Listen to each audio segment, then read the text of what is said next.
ባለፉት 4 ሳምንታት በዶናልድ ትራምፕ የባሊስቲክ ሚሳኤል የመተኮስ አቅሟ አብቅቶለታል ስትባል የነበረችው ኢራን እንደገና ትናንትና ማታ እንግዲህ ጦርነቱ ከጀመረ ጀምሮ ትልቁ የተባለውና የመጀመሪያውን ፐብሊክ ስፒቻቸውን ሲያደርጉ የነበሩት ትራምፕ በትናንትናው ንግግራቸው የባሊስቲክ ሚሳኤል የመተኮስ አቅሟ አብቅቶላታል እያሉ ባለበት ሰዓት አት ዘ ሴም ታይም እንግዲህ ኢራን ይህ ጦርነት ከጀመረ ከመጀመሪያው ቀን በኋላ እንግዲህ የመጀመሪያው በጣም ብዙ ቁጥር ያለው ባሊስቲክ ሚሳኤል መተኮሷ ተነግሯል።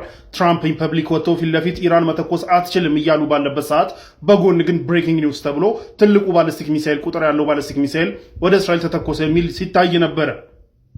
ውርደት ብርቁ አይደለም። ትራምፕ ብርቁ ስላልሆነ ምንም ማለት አይደለም። ኤኒዌይ ግን ትናንትና እንግዲህ የተኮሰችው ባሊስቲክ ሚሳኤል ከባባድ ጉዳቶችን እስራኤል ላይ ወርደው ጉዳት አድርሰዋል።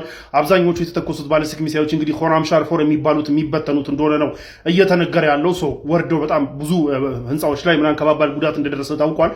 ኢን ዘ ሚን ታይም ደግሞ አብረው ከሂዝቦላ ጋር ሳይመልታኔስ ሊሆኑ ጥቃቶች ተፈጽመዋል። ሶ ሂዝቦላም በዚህ ሲተኩስ ኢራንም በዚህ ሲተኩስ ነበርና የሂዝቦላም ወርዶ ጉዳት እንዳደረሰ ታውቋል። ሶ ከባባድ ጉዳቶች ደርሰዋል ምንም እንኳን ትራምፕ የለም ቢሉም ማለት ነው። በሌላ በኩል እንግዲህ ኢራን የሚድል ኢስት ውስጥ የሚገኙ ከአሜሪካ ጋር አብረው የሚሰሩ የቴሌኮም ድርጅቶችን ኤንድ ተቋማትን ኤንድ የአሜሪካ ተቋማትን ማስጠንቀቋን ነግራችሁ ነበረ። እስከ ትላንትና ኤፕሪል 1 ድረስ እስከ ኤፕሪል 1 ማታ ድረስ እንግዲህ ዴድላይን ሰጥታ ነበር ኢራን። እነዚህ ውስጥ እንግዲህ አማዞን ሜታ ዴል ኢንቴል ምናምን የአሜሪካ እንትኖች እነዚህን በሙሉ እንግዲህ ያስጠንቀቃ ነበረ ኢራን እመታለሁ ብላና ያ ዴድላይን እንግዲህ ትናንትና ኤፕሪል 1 ላይ ማለቁን ተከትሎ ባህሬን የሚገኘውን ባትሌኮም የሚባለውን የባህሬን ትልቁ የቴሌኮም ሰርቪስን እንግዲህ ትናንትና አጥቅታለች። ዴድላይኑ ካለቀበት ሰዓታት ውስጥ አጥቅታለች እና ይህ ቴሌኮም ሰርቪስ እንግዲህ ትልቁ በሪጅን ውስጥ ትልቁ የሚባለውን የአማዞንን ዌብ ሆስት የሚያደርግ ነው። ሶ አማዞን ላይ ዳይሬክትሊ ታርጌት አድርጋ እንግዲህ ያንን ጥቃቷን ቃል በገባቸው መሰረት ፈጽማለች ማለት ነው።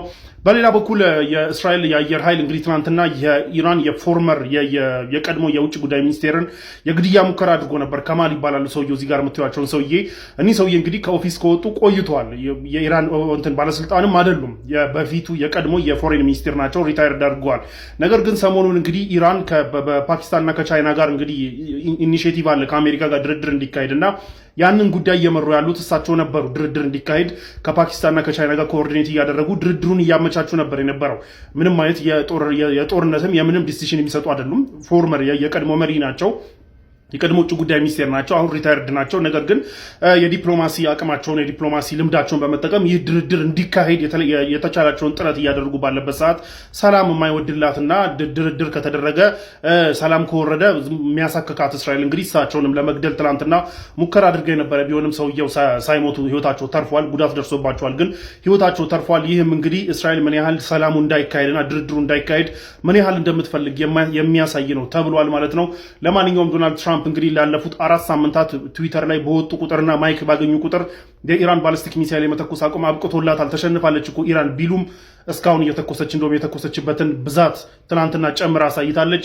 የባህር ኃይሉ አብቅቷል ቢሉም እስካሁን ድረስ ሆርሙዝ ሊከፈት አልቻለም። እሳቸውም የራሳቸው የሚኮሩበት ትልቁ አርማዳ ቢግ ቢዩቲፉል አርማዳ ሲሉት የነበረው ያ ሁሉ የጦር መርከብ ሊመጣና ወደ ሆርሙዝ ሊጠጋ አልቻለም። ሲጠሩት የነበረው ኔቶም ሆነ የአውሮፓ ሀገራቶች መጥተው ሊያስከፍቱ አልቻሉም። እኛም ጋር ነዳጅ ሊመጣ አልቻለም። ይህንን ሁሉ እያየን ባለንበት ሰዓት ግን ትራምፕ አሸንፈናል፣ የኢራን ኔቪም የለም፣ ባሊስቲክ ሚሳይሏም የለም ብለዋል።